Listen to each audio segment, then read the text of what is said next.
Welcome back to New Rockstars, I'm Erik Voss, and Mysterio's illusions against Peter Parker just keep getting more and more elaborate and manipulative. According to Spider-Man Far From Home director Jon Watts, who just revealed Mysterio used subliminal messages that we didn't even realize were there to fool Peter, and perhaps to fool us. I'm gonna break down these visual Easter eggs and other ones throughout the film that you might have missed in this special update episode of Inside Marvel.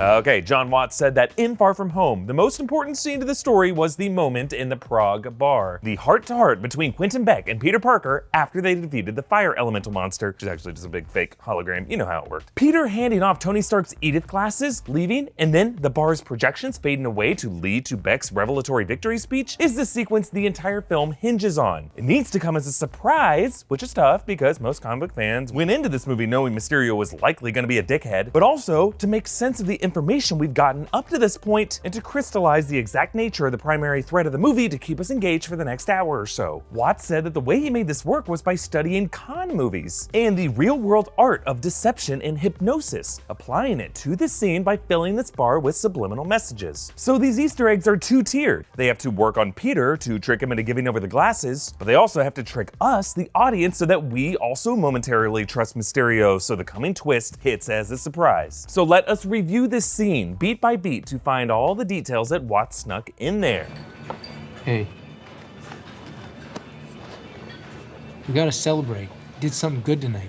Okay, so there are some new things that come up here. First, we learn in a few minutes that most of this bar is being holo-projected by Beck's holographic technology via drones, and some of the people in it are holograms, but the others are members of Team Mysterio. What I love about it is that the opening frame of this scene reveals everything we need to know about this operation. At the bar on the left, that's Janice. The bartender, of course, is Guterman, and framed under the beer tap, that is the most recognizable of the team, William Ginter Riva. So if you happen to be looking at the right corner of the screen, and if you remember that Peter Billingsley played that Stark engineer that Obadiah Stane screamed "Box of Scraps" at, you'd be like, whoa, wait. There is a total conspiracy going on here. Also, Guterman showed up earlier stalking behind Peter and MJ in Venice, along with Quentin Beck in that background. So if you have a photographic memory of faces, you would also be like, whoa, wait, this movie's reusing extras. Or, yeah, there's a total conspiracy going on here. Also, the music that Mysterio's team is playing in this bar, this is Town Called Malice by The Jam. The lyrics describe the feeling of missed opportunity, being stuck in a bad place instead of living the life that you want. So they're playing this song to put Peter in a headspace of an angsty kid who just wants to make some decisions for himself for a change. And Beck uses carefully chosen words and repetition to make Peter verbalize this want. What do you want, Peter?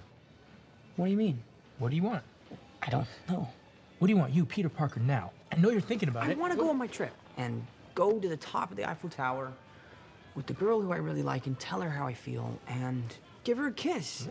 So just like some kind of motivational speaker, Beck coaches Peter, repeating what do you want to get him out of his head, to stop thinking about his Avenger responsibilities and instead think selfishly. He also learned some valuable intel about MJ and Eiffel Tower that he will use later in that illusion sequence. But also, Jon Watts explained how strategically placed on the wall behind Beck are images designed to put these thoughts in Peter's mind. Notice there is a framed row of military medals that are positioned on the wall over his shoulder to remind Peter of Beck's past as a hero soldier. I was part of the last battalion left trying to stop them. Also, right beneath those military medals is a photograph of, what is that? Oh yeah, a pair of glasses. So, Team Mysterio is using subliminal messages to implant a simple math equation in Peter's head. Let go of your Avenger responsibilities, plus trust this war hero, plus glasses equals give back the damn glasses. All Peter needs at this point is his finger on that trigger, which is the next step of this con. Oh my God, thank you so much. What are those? Are those the EDITH glasses, yeah. They were just on the floor?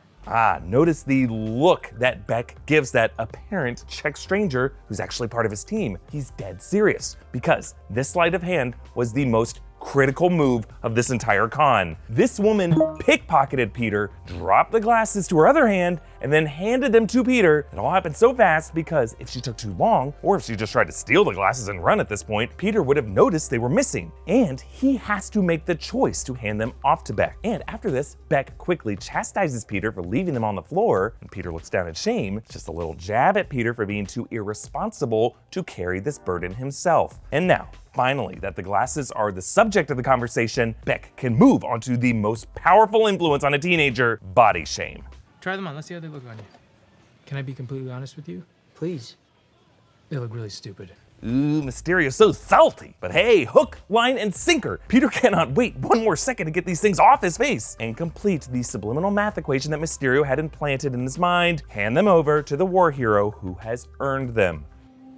What do you think, kid? Thanks, Tony Stark. I trust you. Beck calls Peter kid here, reinforcing the Stark-like paternal role he has been playing for Peter from the moment they met. Wearing Stark's glasses and Iron Man-esque armor, Beck, in Peter's eyes in this moment, is the perfect successor of Stark's legacy. All Beck has to do is act like he doesn't want that legacy, you know, a bit of reverse psychology, and bam, mission accomplished. Oh yeah, bam it again, Elzad! Teenage superheroes are so easy to manipulate. All you gotta do is neg them a little, and they'll give you the literal nuclear codes. So is Mysterio the saltiest supervillain? I don't know if anyone can outsalt Loki, or I don't even know who you are, Nos. But comment down below with your thoughts, follow me on Twitter and Instagram at Erik Voss, and subscribe to New Rockstars to join us as we go deeper and deeper inside Marvel. Thank you for joining me, and don't feel too bad. Body shame is exactly how Philip got the EDITH glasses back from me.